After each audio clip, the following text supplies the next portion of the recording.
food industry, the food sector, right across its length and breadth. You'd be surprised that Africa imports billions in food alone, which doesn't really make sense, at least to me, because we have the land, we've got the skills, we've got the people, and we can produce so much as a continent.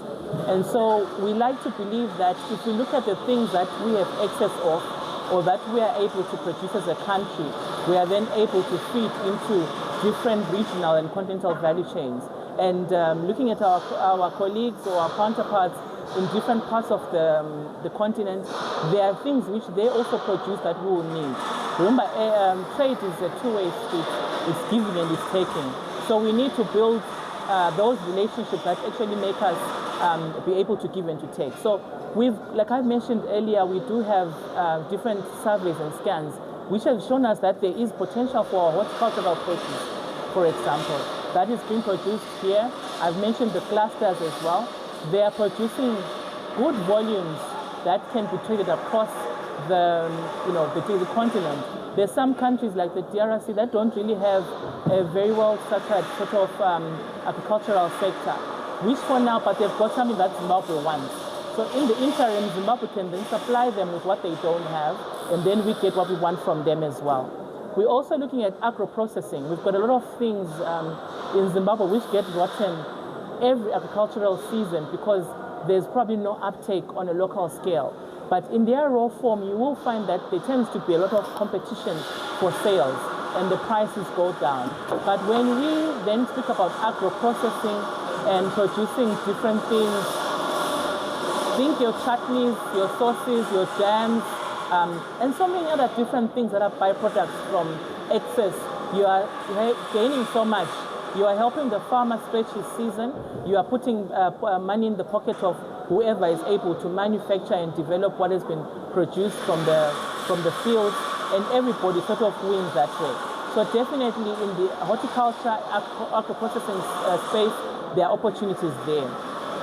We also want to look at processed foods as well. We've got so many things that are being produced as a country. We've got what we call our legacy brands, things that we grew up, some of us, without me revealing my age, grew up eating and being fond of.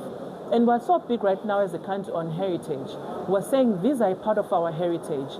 Let's take those heritage products, those being, first of all, our legacy brands. Think of biscuits, think chips, think cordial drinks, but also on the natural and heritage products, our baobab products, tamarind, umviyo, so many different traditional fruits that they probably don't have in Ethiopia, but would like to partake of them. They are looking forward to tasting our things far afield, as in Tunisia, in Morocco, in Egypt. And we're saying there are opportunities there. So we need to look into developing those things and spreading them and sharing them with the rest of our continent. We are also waiting to partake of whatever they have to offer us as well. It's also important to know that we are producing very high quality products in the building construction space as Zimbabwe. Our bricks, we know that when we produce our Zimbabwean bricks, it's a very sturdy brick. We've got different producers right now who are producing for the local market, but also looking at expanding into Zambia, Botswana, and they're doing pretty well in that space as well. We've got a number of companies that are in the HDPE plastics who are producing piping for different markets, and they're doing that phenomenally well. In fact, in the region, I think we've got one of the biggest suppliers here in Zimbabwe. So there's also another opportunity there. We've got people in the timber space. Our country has got very good quality hardwoods, which are being used for timber, they're being used for furniture as well. So in that space of the building and construction material as well, I want to talk about the roofing and the tiles. We've got phenomenal things that are being done in that space. We're looking to find people who are across the borders to buy our door frames, our steel windows, all these different things. Zimbabwe is coming up very strong, and you've shown that our goods are durable and they are good value for money.